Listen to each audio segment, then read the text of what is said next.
How was she, sir? She will survive.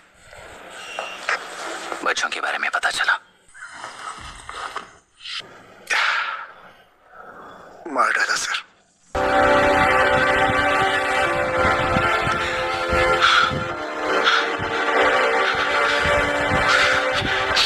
क्यों मार दिया और बॉडीज को कहां फेंका, गुनाह के अलावा कोई नहीं जानता है सर।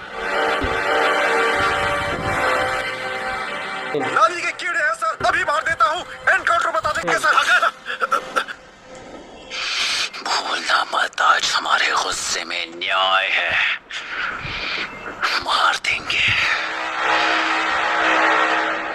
कल उस एसपी जैसा कोई किसी और केस में असली आरोपी को छुड़वाने के लिए इसी तरह एनकाउंटर के नाम से मासूमों को मार डालेगा। रोक पाओगे क्या? रोक पाओगे क्या तुम?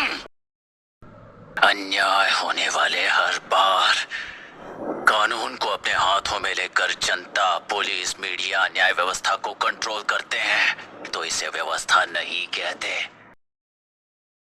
कोर्ट ऑर्डर से गुनाह जैसे आरोपी को मारने के लिए बिना कोर्ट में पेश किए आरोपी को मारने में जो फर्क है वही व्यवस्था है। सारे गुनाहगारों को कोर्ट में प्रेजेंट करो। लोग भूलने से पहले ही इन्हें सजा दिलवा दो। अगर और कुछ करोगे तो उनमें और हम में क्या फर्क रहेगा?